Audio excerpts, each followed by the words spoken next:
Olá, meu nome é Eliezer e eu estarei iniciando a apresentação do trabalho da disciplina de Sistemas Operacionais referente ao assunto de sistemas de arquivos, né?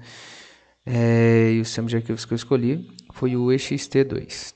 Bem, então vamos falar um pouco sobre o que seria então o sistema de arquivos. Tem uma introdução, aliás, um trecho da Wikipedia que pode resumir bem o que seria o sistema de arquivos, né?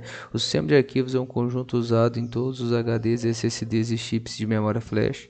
Caso os componentes não tenham sistema, os dados armazenados não poderão ser localizados e muito menos lidos, né? A partir dessa definição, a gente pode ter uma ideia do que o sistema de arquivos faz e de qual a importância dele dentro do sistema operacional. Então, o sistema de arquivos, nesse contexto, ele é um subsistema do SO, tá? E ele que determina como os bytes que compõem o arquivo serão armazenados no disco e de que forma o sistema operacional vai ter acesso a essas informações e vai manipular, né? Desde a criação, alteração, leitura, exclusão, enfim, toda a parte de manipulação de arquivo no contexto da estrutura mais básica, né, no contexto ali dos bytes, né, na memória a longo prazo, ela vai ser feita então pelo sistema de arquivos, tá?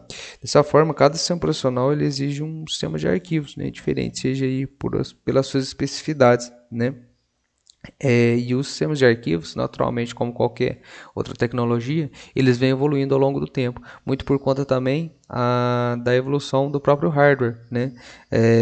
Por exemplo, a gente tem o exemplo do FAT32, que é um sistema de arquivos aí que era utilizado ainda no Windows, que ele não reconhecia arquivos maiores que 4 GB, né? E a partir do momento que o hardware ele evoluiu a ponto de esses arquivos se tornarem comuns, fica inviável então se lidar com um sistema de arquivos que não consegue suportar essa necessidade, né? Então, naturalmente que os sistemas eles vão evoluindo, né?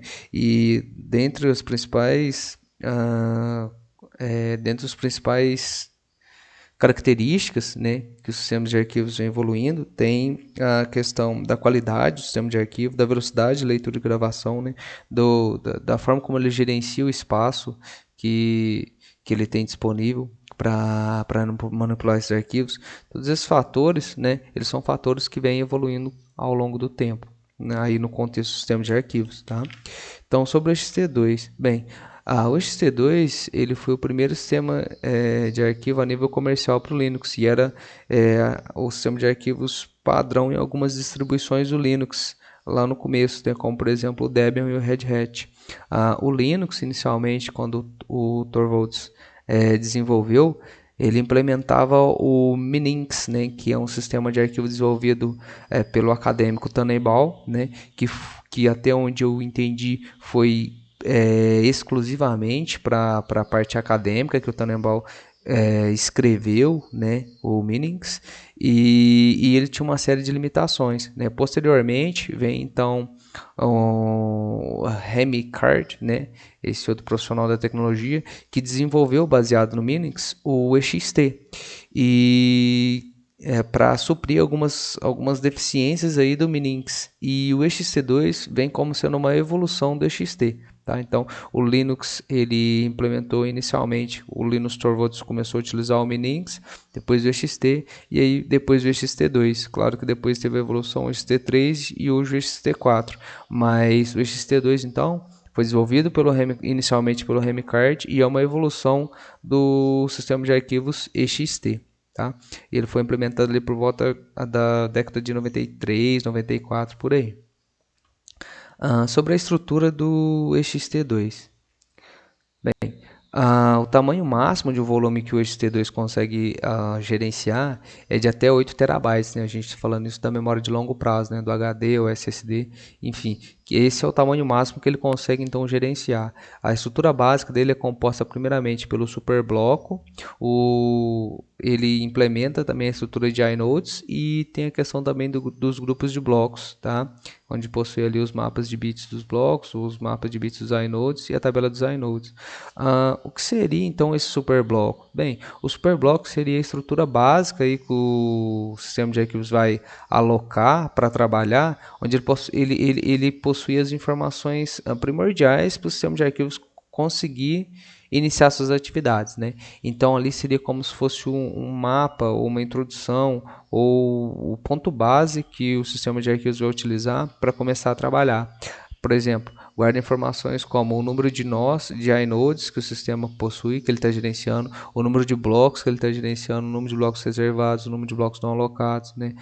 O tamanho do bloco, o número de blocos por grupo, enfim, todas essas informações, como a gente pode perceber intuitivamente, são informações relacionadas à parte de gerenciamento dos arquivos, a parte básica, né, a parte inicial. Então, assim que o sistema de arquivos ele é iniciado, é o primeiro lugar onde ele vai coletar as informações, seria aqui no Superblock. Então, qualquer manipulação de arquivo que ele vai fazer, ele vai coletar inicialmente as informações aqui para a partir de então começar as suas ações, tá?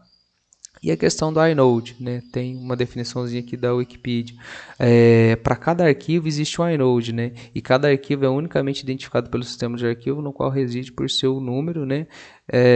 De inode no sistema. Ou seja, o inode então seria uma espécie de resumo do arquivo. Seria ali uma estrutura, né? Um bloco de memória que é reservado para guardar algumas informações de resumo do arquivo. Seria como se fosse um índice dos arquivos, tá? Então ali a gente tem informações como, por exemplo, as permissões do arquivo, o tipo de arquivo, a identificação do dono ou do grupo, né? A questão da timeline do arquivo, né? A linha de tempo do arquivo, né? Onde tem o último acesso, a última alteração do inode, a última alteração do próprio arquivo, o contador de referência. O que seria esse contador de referência? Cada vez que eu crio um arquivo, eu crio um atalho, alguma coisa nesse sentido, né? Ele incrementa esse contador. Portanto, se o contador for 0, quer dizer que todas as referências no sistema operacional referente àquele arquivo não existe mais. Portanto, meio que o arquivo foi excluído. Ele vai desalocar a memória que ele alocou para esse arquivo, né, na memória ao longo prazo aí. O tamanho do arquivo também é uma questão que é salva, né, dentro do inode, e os endereços de blocos alocados para o arquivo. Então, enfim, quando o sistema ele vai gerenciar um arquivo específico, primeiramente ele vai na tabela do inode referente a esse arquivo e lá ele vai ter as informações necessárias para começar a manipulação desse arquivo, tá? Então, aqui é a tabela a tabela técnica do inode, né? A gente pode ver aqui essas coisas que a gente já tinha visto no slide anterior, né? Permissões e atributos, tamanho do arquivo, último acesso do arquivo, enfim, tudo isso aqui a nível de bytes, tá? O nível mais básico do sistema operacional. Então, qual seria a conclusão do referente ao XT2? Ele supriu as necessidades deixadas pelo XT, ele ainda pode ser utilizado em alguma estrutura de memória flash, como cartão SD e pendrive, justamente por não possuir o journal. Ele ainda pode ser encontrado em sistemas de boot, mas com exceção a operacionais específicos, ele está obsoleto, sendo que o XT4 é a melhor escolha e supre com excelência as necessidades do XT2. Tá?